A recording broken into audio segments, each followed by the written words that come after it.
Okay, and welcome to this week's webinar, which I'll introduce very shortly. Thank you for taking the time out of your day to join us today to talk about something that's really relevant to youth justice practice in Scotland and elsewhere, as we're about to hear. Neurodiversity amongst children and young people who come into conflict law is not anything new, of course, but I think over the last 20 years we've certainly seen a greater awareness of it and a greater consideration amongst practitioners about how to best support those children and young people, and perhaps even their families who have features of neurodiversity and whose neurodiverse profile impacts upon their behaviour and their life circumstances. So today, to help us think through some of these things, I'm really delighted to introduce Anne-Marie Day, who works at the Manchester Metropolitan University within the Manchester Centre for Youth Studies. And we'll be hearing more from her very shortly. To give a bit of background about Anne-Marie, she was a probation officer. She's also worked within court and other youth settings, and her research has focused on a wide variety of things, including racial disparity within diversion. But today she's going to be talking about neurodiversity within the youth justice system. So please give your attention to Anne-Marie. Feel free to drop some questions into the chat and we'll get to them later. And during the conversation that we're about to have, Sally will be dropping some links into the chat that you might find helpful. Final thing to say is to flag up our forthcoming webinar, which we've got at the end of June, which is looking at the age of criminal responsibility and the different approaches to that across the world and what that might mean for us practice here in Scotland, but also our colleagues from South and West and other parts of Europe and the United Kingdom are free to join us if they wish. So with that in mind, I'll pass over to Anne-Marie. As a reminder, everybody's camera's off. But feel free to use the chat to drop suggestions or comments, which we'll touch on at the end of today's presentation. So with that, I'll pass you over to Anne-Marie, and thanks very much for joining us, Anne-Marie. Thank you for the opportunity to speak about this subject, which is very close to my own heart in research and also as a mum of neurodivergent children as well.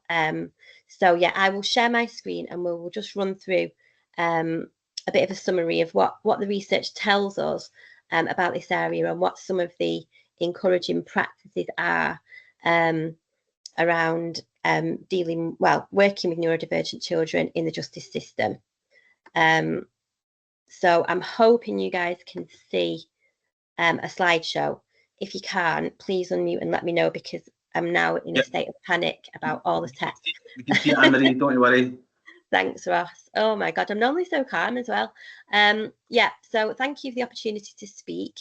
As a researcher who predominantly does research in the English and Welsh youth justice system, but who is a northerner and is also half Scottish, I am constantly looking north of the border, and I'm very much in awe of some of the advances you guys are making, and wish that our very silly, very right-wing stubborn government would be brave enough to raise the age of criminal responsibility, remove children from prison. And, one of the arguments we're constantly making is that, Scotland have managed to make these advances without a big hullabaloo, without anything in the media. Why can't we do the same thing? And it's very frustrating, the answers that we're hearing from the new government at the moment. But I won't go too political, but obviously politics and youth justice are quite intertwined. Anyway, we're here today to talk about neurodivergence, STEM, which for those of you that aren't aware, because there's different terminologies used, special educational needs and disabilities, and the youth justice system. I'm going to first of all just have a think about what the different terminologies mean. I don't want to assume knowledge, because there's a lot of confusion about what they mean. There's a lot of, depending on which area you work in, whether you work in a medical arena or whether you work in social care or education or justice, there may be slightly different terminologies that are used, and that can be a little bit confusing. We're going to look at children's pathways. First of all, we'll look at the data, but then we'll look at children's pathways through education, and this is very much focusing on neurodivergent children. Also their pathways through public care, and by that I'm predominantly focusing on healthcare. And then the pathways through the youth justice system, where we'll have a little bit more of a focus before thinking about how can we actually intervene. And I put that in inverted commas very deliberately, because it's a word I'm not very keen on. It's quite kind of mechanical and doesn't really allude itself to working with children in a supportive relationship. I'm going to just do a little bit of a critique of the risk factor prevention paradigm, and potentially why working in a way that focuses on risk factors and the management of risk factors is particularly problematic for neurodivergent children. It's problematic for all children, but it's specifically problematic for neurodivergent children. And then finally, we'll look at some future directions and some good practice. So we're going to cover quite a lot. So bear with me. And as it's been said, the session is being recorded. So, you know, if you want to watch any of it back, etc., you know, if I'm going, you know, I'll go through a slide and you're like, oh, not a chance to read all of that. Please feel free to do so. So yeah, just thinking about what we mean by SEND. So yeah, in England and Wales, the NHS have defined this as a child or young person has got special educational needs and disabilities if they have a learning difficulty and or disability that means they need extra health and education support. And the support that they're talking about is very much focused on supporting education. Often the focus seems to be on educational needs and not on health needs. And it can be a real challenge to get the support that you need for a child in mainstream or special needs education. And I can certainly testify to that as a parent. The bureaucracy and the level of understanding and the extent to which you have to fight is extremely challenging. And for some parents who may have learning needs themselves, it's virtually impossible. Then in terms of other definitions that you may hear, if you're in a more medical setting, you may hear terminology such as neurodisability or cognitive disability, which I'm not massively keen on because again, you know, kind of working with children in the neurodivergent arena, I think to suggest that it's always a disability can be disabling. It can also has certain understandings attached to it, which can be quite negative and quite debilitating. But again, it's to recognise that there's different terminologies in different arenas. So neurodisability, according to the NHS, is an umbrella term for conditions associated with impairment. There's that negative term again. Involving the nervous system and includes conditions such as cerebral palsy, autism and epilepsy. And it's not uncommon for such conditions to co-occur. But as I've mentioned there's some critique, specifically in sociology and criminology and other related fields like education, of medical terminologies because they have very much pathologized children. So there's calls for more of a social definition, which focuses on the lived realities of children with special educational needs or neurodivergent conditions. Another reason why this has been critiqued is because it can be really bloody hard to get a diagnosis, and the thresholds can be quite high. The waiting lists are quite long, but actually if you've got a neurodivergent condition, you've had it your whole life, you don't need that diagnosis to have something confirmed to you. So that's another reason why we would argue for a more of a social definition. So one of the well, two of the phrases that you'll hear quite a lot, Ross referred to neurodiversity, and there's also neurodivergent, and they tend to be used interchangeably. We may talk about somebody having a condition that's neurodivergent and then ask for a neurodiverse response. But again, it's very interchangeable, and there's lots of debates that I won't get into.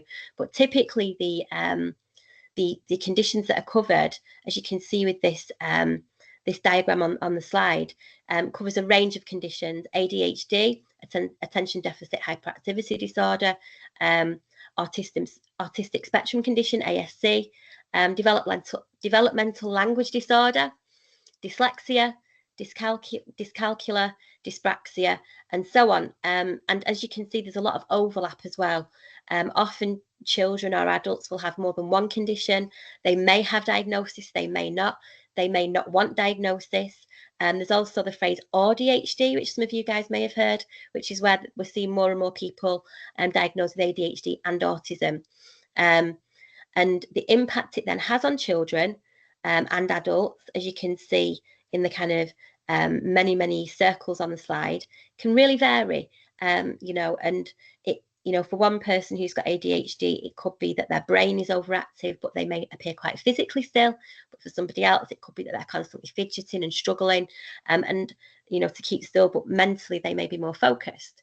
So it varies hugely, and it's important to recognise that because we often see a lot of stereotypes based on research from 30, 40 years ago, which, you know, those kind of stereotypes of autism or ADHD may exist, but they do not capture the rich diversity of people that are neurodivergent.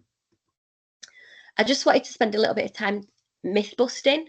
I mean, you guys may have heard these, you may have come across some of these views. But yeah, something I've heard a lot is, all these diagnoses of ADHD, it's just a fashionable excuse for almost excusing poor behaviour. And, as it says there on the slide, oh my, neurodivergent children tend to display disruptive or challenging behaviour when they're triggered in some way. So they're overstimulated, they're stressed, they're overwhelmed in their environment. So rather than focusing on the child and their poor behaviour and responsibilising the child, what we need to do is consider how and why that environment or the interactions may be triggering challenging behaviours, to take the focus off the child and onto the environment around them. Because often what we find is once we make adjustments to that environment, the child or the adult will not be triggered, and it will help settle them down. Again, kind of referring to the last slide, the same set of adjustments should be helpful for all neurodivergent children. Anyone who works in this field will know that that is not the case. Often we do see a range of adjustments that are available in a classroom, for example, fidget toys or the opportunity to move around, etc. And those are helpful, and those are good, and those are progressive. But again, it's still singling out that child as different in some way. What we need to think about is how we can make amendments to the whole environment and then still consider the specific needs of that child, because every child is different. And as it says on the slide, every child has their own unique story. We all struggle with different things and excel at others. That ability to hyper-focus with ADHD can be really amazing, and you can get lots and lots done very, very quickly. But at the same time, it can also then lead to a real kind of burnout, where somebody cannot engage with anything for quite a period of time. Another one I've heard a lot, and it really irritates the mojitos out of me, is we're all on the spectrum somewhere. We're all a little bit on the spectrum. Yeah, autism is a neurodiversity. It's a difference in the way your brain is wired. So as an example, you're either autistic or you're not. You either have ADHD or you don't. And if you look at actual research into brain scans of people that are neurodivergent versus those that aren't, their brain looks different. It's wired differently. You can't be a little bit autistic. You either are or you aren't. But hopefully we've addressed that point. Again, this something else I've heard, there's an autism epidemic, especially among women and girls. That again is not true. Typically, I think I heard something on the radio the other day, there's normally around, I think it's about 15% of a population that may be neurodivergent, but I think in England and Wales or in the UK, in terms of diagnoses, it's far, far less than that. So actually, we're just in catch-up at the moment. And as children are being diagnosed, parents are then looking back at their lives and thinking, wow, these are all things that I struggled with. And then they are being diagnosed in adulthood.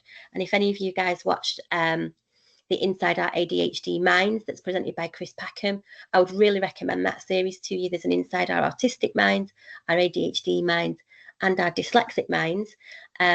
The ADHD episode focused on a woman who was diagnosed in her 50s, and she kind of charted all the struggles that she'd had through her life, and that if she'd had the support at a younger age, the difference it could have made. So what does the data tell us? Well, the data tells us that this is a significant challenge. The Department for Education in 2022 announced that 80% of children in the youth justice system have special educational needs and disabilities. So when we're talking about children in the justice system, this is not a minority that we need to adapt for. Okay, the children in the justice system are predominantly those that have special educational needs and are neurodivergent. So we need to think about how the justice system as a whole needs to potentially completely change to meet those children's needs. And if we think about, in England and Wales, children are still in prison, in cells, and then we think about children that are neurodivergent, we can see how far apart we are from the lived reality of children and the current system that we've got in place. In Scotland, again, you guys are trying to have the majority of children in secure care. That is a huge step forward, and it's something that we need to be looking at urgently in England and Wales. But again, there's more data on there for you. 90% of children in custody 10 years ago met the diagnostic criteria for a communication disorder. There's significantly higher rates also of mental ill health, other disabilities than the general population of children. And the reason I mention that is because the same group of children, those that are neurodivergent or have got special educational needs, are also likely to experience comorbidity. The stress of managing in a neurotypical world can impact on your mental health quite significantly, especially with girls managing through mainstream education and masking. And then as you get older, there can be ways of self-medicating, such as substance and alcohol misuse.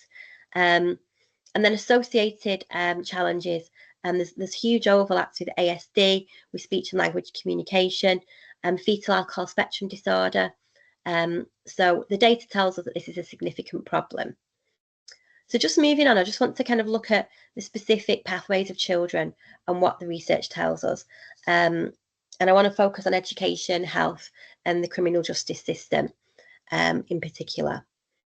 So thinking about school, well, I won't go on a rant about mainstream school. They've got a lot on their plate at the moment. They are lacking resources across the UK, and they are expected to do a lot with very little. However, there are a number of issues that have emerged, certainly in the last 10 to 15 years. And the failure to diagnose in schools, predominantly, we could argue, is as a result of the quite draconian and very old way of managing children within mainstream education, which is about focusing on behaviour and punishment. And the punitive approaches to managing children are particularly problematic for children who are neurodivergent and have got special educational needs. The reason for that is because by focusing on a behaviour and not underlying needs, what you're doing is you're trying to manage somebody's behaviour without understanding what has triggered it and has led to it. So this leads to very high numbers of neurodivergent children in education having long periods of disengaging from school. School is just too much for them. It is too traumatic. They're not learning. And often you find exhausted parents taking the option to homeschool. There's also issues around children understanding behavioural expectations in a classroom, including verbal directions and class rules. And the education, health and care plans, which are given to children who have got quite acute special educational needs, trying to get them is a nightmare. And then transferring them between schools and institutions for children that are in the justice system just doesn't happen, or it takes way too long. I do want to focus on school exclusion and something that we call off-rolling.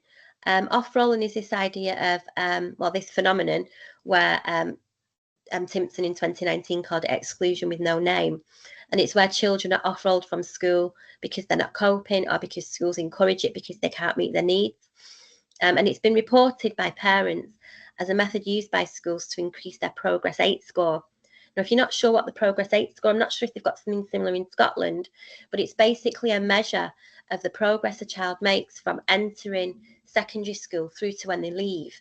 And if you get rid of a child by year 9 or the third year of secondary school, the Progress 8 score doesn't reflect in the school's statistics. So what was being found was that children were being excluded by year 9 or the third year in secondary school, so that it didn't reflect in the school statistics. So if you had children with suspected special educational needs, often they were being excluded in year 9 because it would save children, it would save schools thousands of pounds.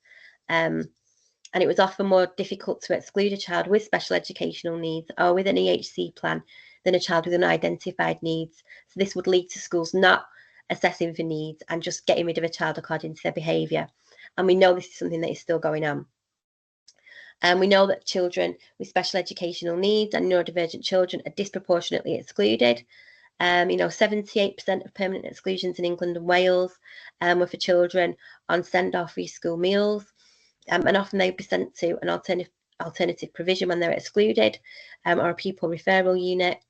And 90% of children in custody, and this is a figure that has remained consistent, have been permanently excluded. So again, we can see why we've got 80% of children in the justice system that have got special educational needs. They are the same group of children that are being excluded.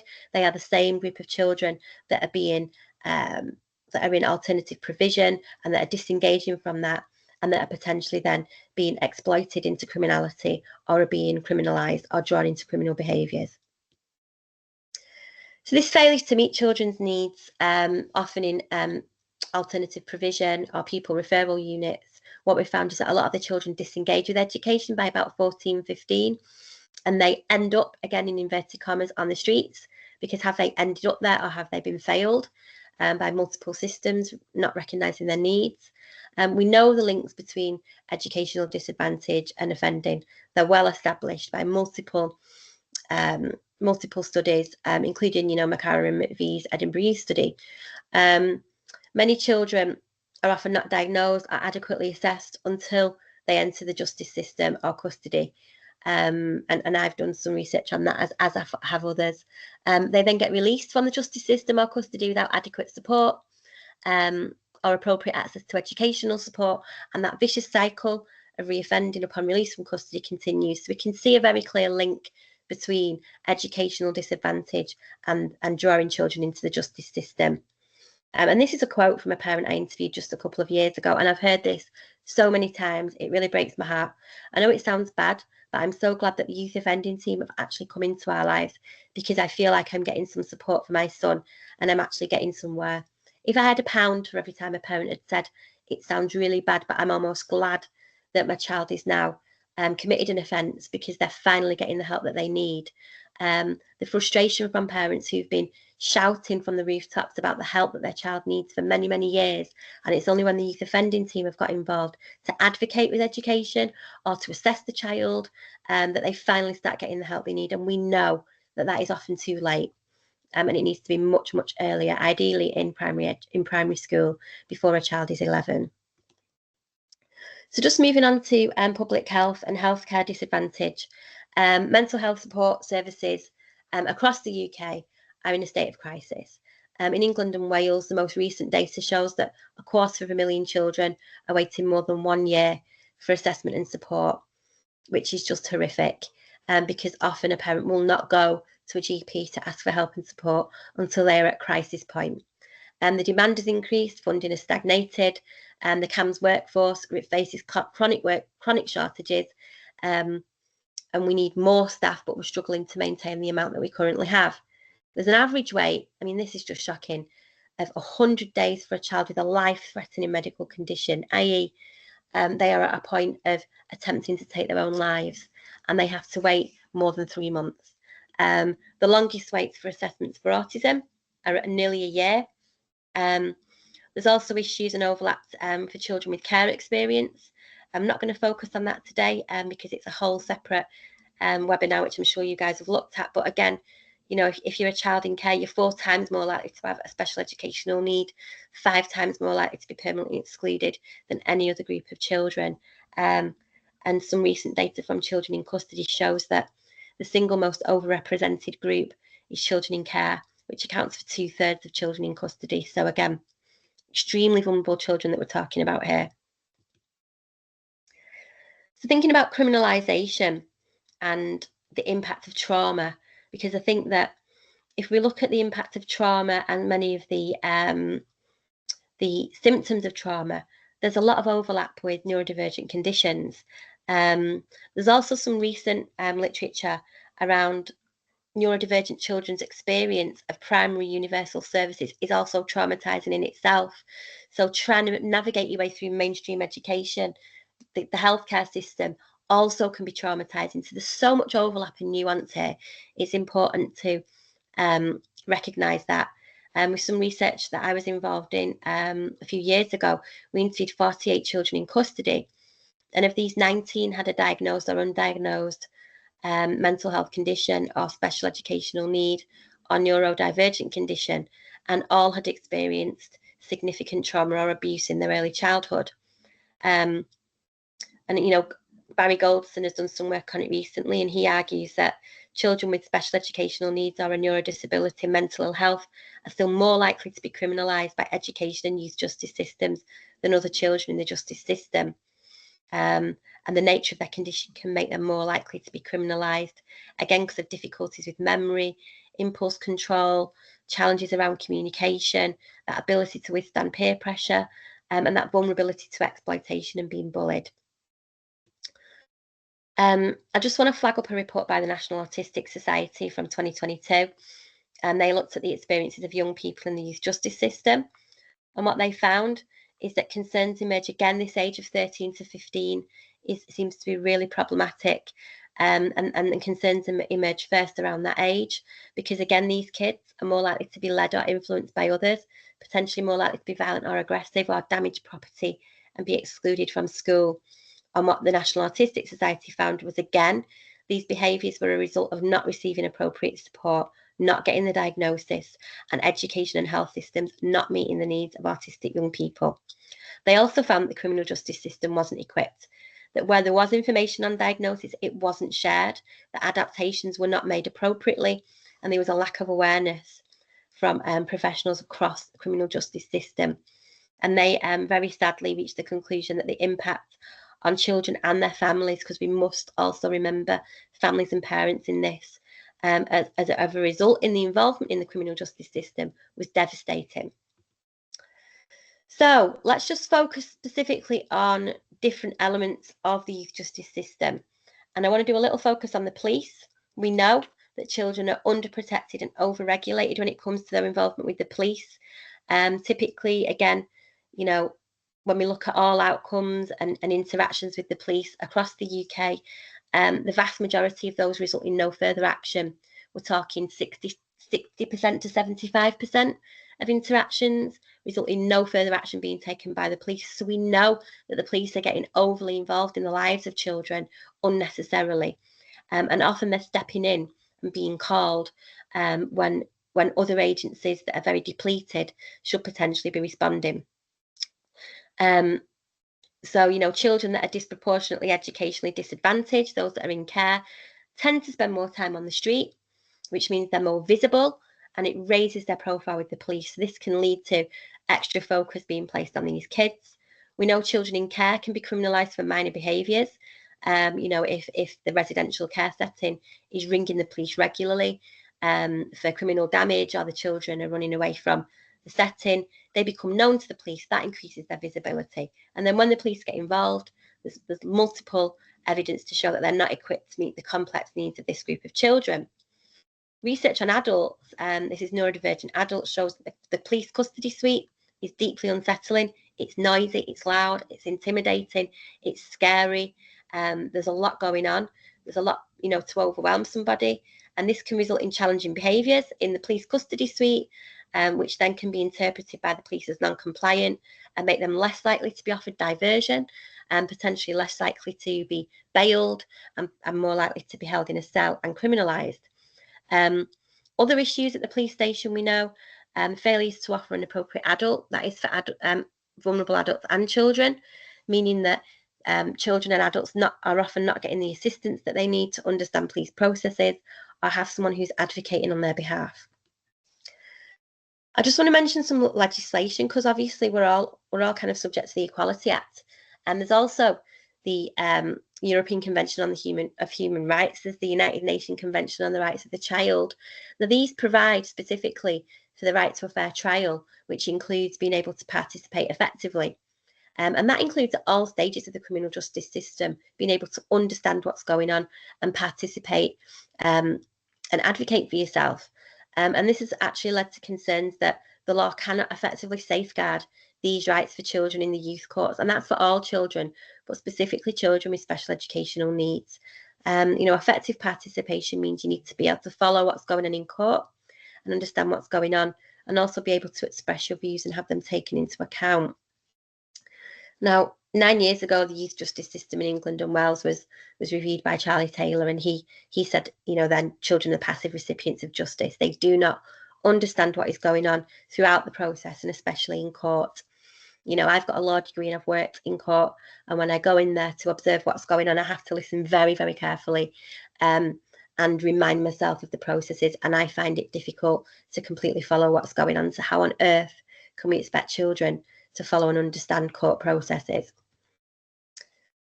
So these, again, are some of the legal protections. I've mentioned the UNCRC, and this is specifically for children that have got neurodivergence. And Nathan Hughes, in particular, has done a lot of work in this area. And when he worked with colleagues looking at the UNCRC, he argued that children that are neurodivergent should not be in the child justice system at all, and almost arguing for a radical approach to children with such conditions, that they should not be getting a criminalised or criminal justice response at all, which again would argue for increasing the age of criminal responsibility. And the Sentencing Council guidelines again says that we should be taking into account speech and language difficulties, and there's also case law which reaffirmed that just a couple of years ago, and that sentencing judges should take care to speak in words that children understand, which often isn't the case, but there have been some advances. It's just about recognising that those need to be applied consistently. So just finishing off on courts, evidence is there to support that all children struggle to understand. There was a review of youth courts 11 years ago, again showed that there wasn't really any meaningful adjustments. Children are more likely to be refused bail because they can't understand conditions, or they get the lack of support to meet those in the community. There have been attempts to divert children away from court. There's been a lot of diversionary programmes offered in England and Wales, but again what we're finding is that children that are neurodivergent and have got special educational needs are not benefiting from those to the same extent, and that has been found recently by the Centre for Justice Innovation. So just thinking about supervision in the community and the support that is given through social workers in Scotland and youth justice teams in England and Wales, children within the youth justice system are still required to be subject to a risk assessment. And there's lots of evidence to show that if you've got higher needs, that gets interpreted as higher risk, and you then get more closely managed and more stringent conditions put upon you within the justice system. Now in England and Wales they use a system called Asset Plus to risk assess children, and what I found when I looked at some a few years ago was that all children received a speech and language assessment or a screening when they entered the system, but often that did not translate through into meaningful adaptations in the way a child was worked with in the community. There was often a mention of education, health and care plans for children, that they had them, but then there was no evidence. I couldn't see any detail of that plan on their risk assessment plan, and I couldn't see any evidence of how that influenced how children were supervised in the community on their community sentence. There still tends to be a focus on cognitive behavioural techniques in terms of programmes that support children on community sentences, that kind of require children to take responsibility for their behaviour, to understand their thoughts and their feelings prior to engaging in criminal behaviour. There's research to show that that just does not work with neurodivergent children. This expectation that they can understand and pin down their thoughts and feelings is inappropriate. And it can potentially then mean that if you cannot engage in offence-focused work or in rehabilitative work, you can then maybe not be put forward for early release or for an early discharge of your sentence, again disadvantaging children with special educational needs. There's also been found to be disproportionately higher levels of children breaching orders, community orders that is, which can then lead to further sentencing. And again, there's been research with adults that show that they're less likely to understand requirements of orders and less likely to receive the support that they need. So, this critique around the risk factor prevention paradigm, focusing on risk and how to assess and manage risk, puts the focus firmly on the child and problematic areas in their life. It doesn't look at how wider systems have failed children to understand their needs. And I'd hope that by this point, you've kind of seen how education, health, care, youth justice systems have failed these kids. But yet, we then assess them according to saying, well, you're to blame. These are deficiencies that you've got in your life, and it's up to us to work with you to manage them. The two just don't marry up at all. And this is like a general critique of the risk factor prevention paradigm. It reduces a child's life to a series of risk factors. It focuses on a child's psychosocial development, but they're still developing. So is that fair? It's deterministic. It focuses on what's gone on in the past and not their ability to change in the future. It's technical. It's predictive futility. It's only 50 to 66% accurate. You might as well toss a coin at 50%. and it's very adult-centric. It doesn't focus on a child's specific needs and where they are at developmentally. So just to kind of finish off looking at the system, thinking about custody, again, there's a significant overrepresentation. I'm not going to give you all the data. You can have a look at that yourself. Again, similar to police custody, still in England and Wales, kids are in prison, but even some secure units that aren't very child-focused or child-friendly can be quite problematic, and can, be harmful to a child's mental health, where you're more likely to experience restraint, potentially segregated and placed on your own.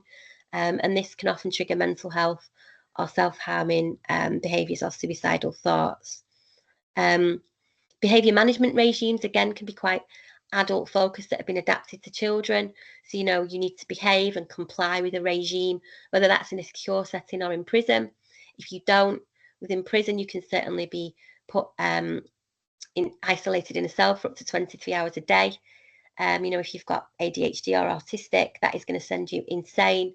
And kids frequently spoke to me about flooding their cells, smashing it up, just to get out of there. And often it could also lead to significant impacts on their mental health. There's a lack of knowledge of wing prison staff and some secure staff about how to interact with children with specific needs. In England and Wales, there is something called a comprehensive health assessment tool that is completed with all children when they enter young offenders institutions, and that includes a whole section on neurodisability. But again, the screening is taking place, but it's not leading to meaningful change in terms of how children are interacted with. And yeah, there's massive issues with custody, specifically in England and Wales. These are just some quotes from kids in custody. And what we found when we worked with kids in custody is that they do not thrive. They are not rehabilitated. It's something that they have to survive. And they often spoke about having to fight or keep their heads down. And here's a quote from Ben. He needed to be seen as an aggressive person. He didn't want to be, approached or bullied. And, this survival instinct and having to come across as aggressive meant that he kind of, goes in because he's made a mistake, but then comes out wanting to commit more offences. So yeah, that was someone talking about fighting, and then another child spoke about surviving and the fact that they basically just locked themselves away in their cell and did what they needed to do to get through, but often that would lead them to being vulnerable, to being bullied. So again, it's just, this is all kids, but it's just particularly for neurodivergent children makes them extremely vulnerable in custody. And then once kids got released, one lad, Luke, spoke about being put on an electronically monitored curfew. And that was something that, again, kids struggle with.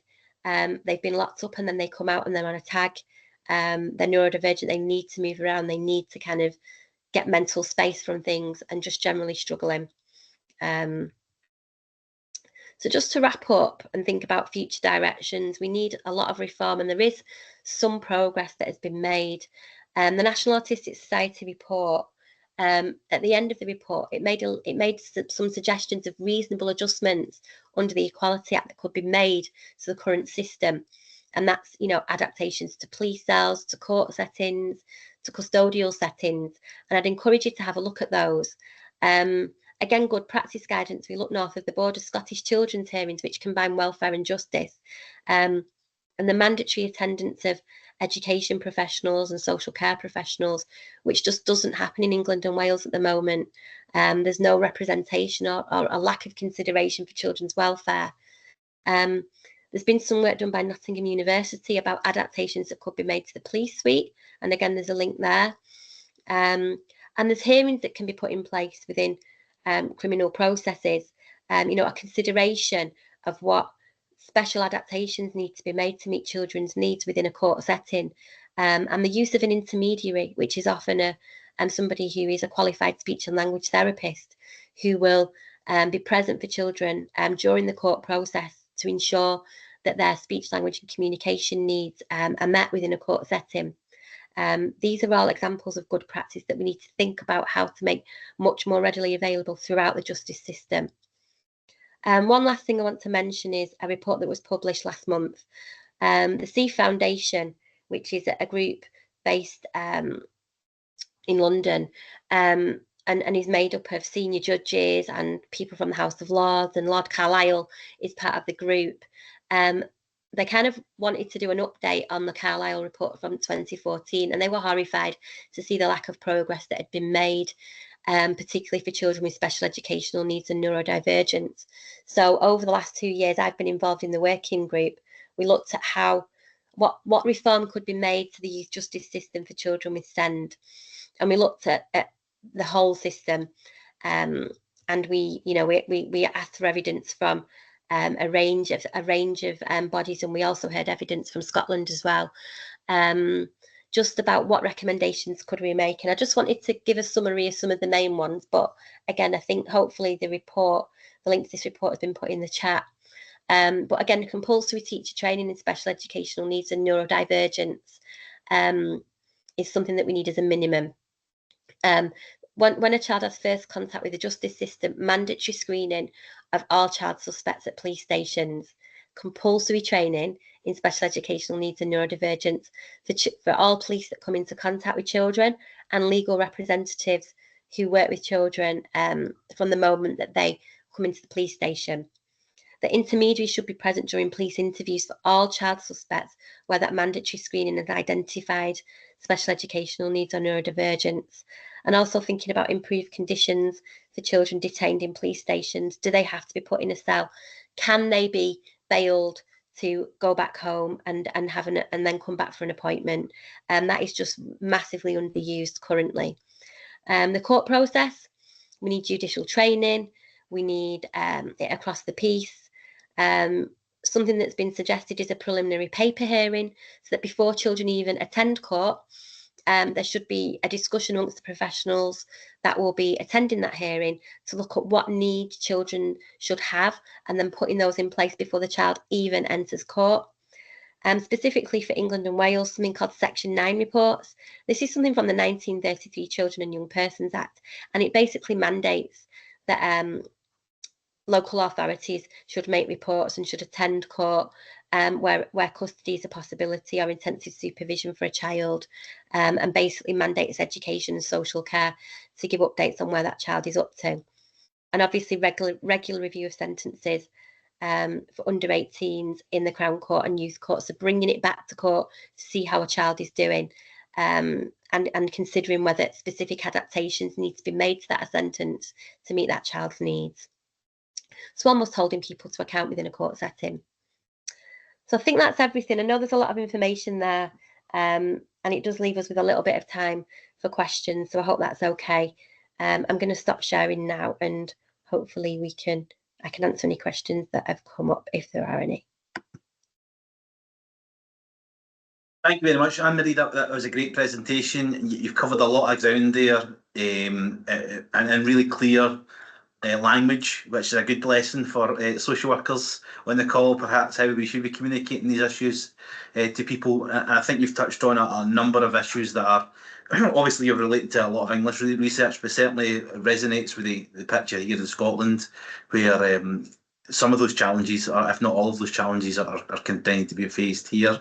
We've got a couple of questions coming in the chat. The first one that I'm going to touch on is, you spoke about cognitive behavioural therapy perhaps not being the best approach to use with people experiencing neurodivergency. What alternative approaches would your research or other people's research suggest would be more appropriate in that case? I mean, there's quite a lot of research to show that cognitive behavioural techniques generally aren't very helpful for children, and that often when you speak to children that have completed those kind of worksheets or that have done that work, they say it's not really helped them change in the long term. They just complete that work almost as a tick box exercise, and then within weeks it's forgotten, because actually not getting to the underlying need or the underlying reason why the child is engaged in that behaviour. So there's a couple of things. There's some research that's been done by Stephen Case and others around a child first approach, and what they advocate for is, again, understanding and meeting the child's needs, and not viewing the behaviour, because very often cognitive behavioural approaches focus on understanding the behaviour and you managing that with your thoughts and feelings. But actually forget that. Let's look at the reasons why, the underlying needs, and let's look at addressing those.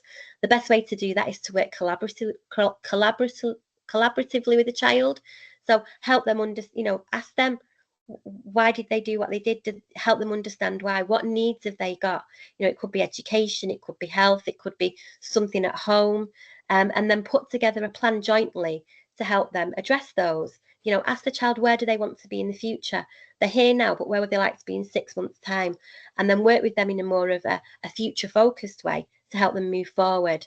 And there's another piece of research I've been involved with recently, where it was evaluating diversion. So it was children that had been diverted from the justice system, and what they found to be the most helpful work and interventions was what we would traditionally consider to be old-fashioned youth work.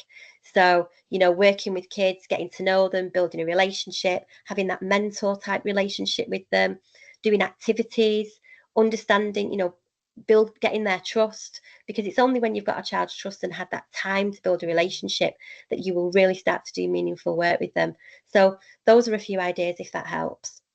Yeah, it does, Anne-Marie, and I think the question that was posed in the chat is a question that we at CYCJ often are asked: what sort of intervention should we be using? And our response is usually along the lines of, well, it really needs to depend on the needs profile of the child in question, and a good formulation stemming from there. That the intervention really needs to flow from what the circumstances of that child are, and also thinking about interventions in its broadest sense, rather than it just being a manual that you pull off the shelf, or a A, B, and C type model. Interventions could be really broad. It could be getting somebody a bus pass, although we have them for free in Scotland. So don't want to rub it in, Anne-Marie, sorry, for our children and young people. It could be getting them involved in sport, although, and perhaps Monday play for Manchester United, because I know that your team need a little bit of support just now based on last night. It could be a variety of things, I suppose, the response that we often give at CYCJ. I'm going to pick out some other questions. Quick one, Rosie is asking, has there been any work around about neurodivergency carried out in Scotland that you're aware of? I did drop the link to the CYCJ practice guide chapter that touches on neurodiversity, so there might be some in there. But Anne-Marie, is there any Scottish-based research that you'd recommend or point us towards? I've not come across any specific research in Scotland. I know, I cite in a couple of my papers a range of academic papers. I could not tell you off the top of my head if any of them have been specifically conducted in Scotland, but I do know that when the UK government has specifically looked at this, they do try and look at the whole picture, and there's papers that have been research that's been done quite a lot in Australia, and in the States and in Canada as well. But off the top of my head, without going away and checking, it's difficult to say for certain. I'm sure there will be some work that's been done, potentially not in justice settings, because we're quite behind the curve on this, but in education and healthcare, I would almost hazard a guess to say yes. But in terms of naming specific research, it's I'd have to go and have a look, I'm afraid. No worries. And not to continue to plug CYCJ, in June at the National Youth Justice Conference, our practice guide is always published again. My colleague Karen Sujek, who leads on neurodiverse issues here at CYCJ, she's currently rewriting that practice guide chapter. So come June, that chapter that I've dropped the link to in the chat will be republished, or updated rather. So that might be another place to look, Rosie, and I'm sure this webinar and Anne-Marie's work will feature heavily within that. One other question from Sarah about restorative justice. Anne-Marie, in Scotland, we're trying to push towards restorative justice being available as far and as often as possible, and at all elements of the justice system. Do you think that restorative justice or restorative practices is an appropriate approach to be taken with children when they're neurodiverse? And if it is, or if it's not, what things do we need to be putting in place to make sure that that child and the person that's been harmed gets the best out of that particular approach? I think it depends on what you mean by restorative justice. I think, if you're thinking, if you're referring to kind of your restorative justice conferences where a child meets with the victim and has to understand and take responsibility for their behaviour, I think that could be pretty problematic, to be perfectly honest, because I think, again, there's that assumption that children that are neurodivergent or have got special educational needs can understand and are able to verbalize that in a meaningful way. And again, that approach, I would say, is probably more appropriate to a neurotypical child. But again, it's making a massive assumption that a child can understand and take full responsibility for their behaviour. It's very much focusing and responsibilising the child. However, restorative approaches more generally, in terms of this idea of you have harmed somebody in some way or wronged them, or something has occurred, and you are now going to meet and have a conversation about that, and think about the impact that it may have had on somebody else, and think about how to move forward in a restorative way. I think that has a lot more mileage, because it's removing that taking, that you must take responsibility, and it's more about the general approach that is much more constructive and forward focused. So yeah, just off the top of my head, it would be this responsibility taking, and also, again, if you've got a child who is autistic or gets very easily overwhelmed, and then you're putting them in a conference with the victim and the families, they could get, it could be very overwhelming for them. And obviously, I'm not trying to diminish the victim's experience, but it needs to be something that's meaningful for both parties. And again, I think there needs to be some very, very careful consideration and assessment before that took place. So just thank you. With the cat. Nice to see your colleague joining us, Anne-Marie. I'm aware of time. People are starting to drop off, although we still get a huge number of people here. But we did say we're going to finish at 12:30. So can I just ask two more questions? I'll take advantage of that. And I'll ask them this one time to see what your final thoughts are. Question in the chat. In Scotland, we are moving towards having a trauma-informed or aware workforce. That's certainly part of our children's hearing system. Do you think, the first question is, do you think a trauma-informed approach is also going to be beneficial to people who are neurodivergent? And the final, slightly different question is, you spoke about court quite a bit there, and in Scotland we're also thinking about redesigning our court system, perhaps for children and young people.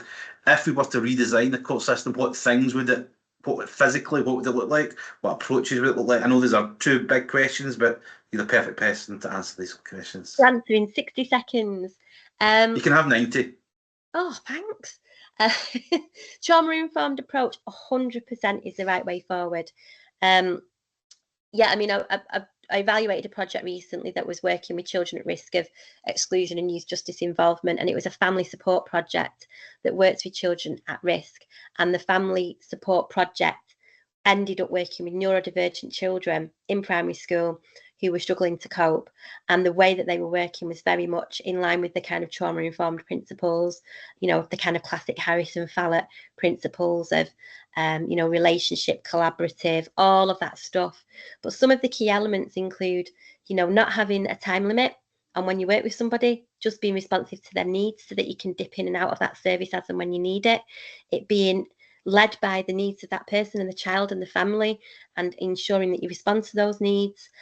So yeah, 100% trauma-informed approaches, but true trauma-informed approaches, not tick box, because that's another separate issue. And it has to be as well written throughout an organisation's strategies, management, staff have to be appropriately supported with clinical supervision, all that stuff. But yeah, there's a lot of mileage in that, and it would be great to see some evaluation of that. In terms of court and the physical changes to it, where should children go if they're in court? Not in a court building.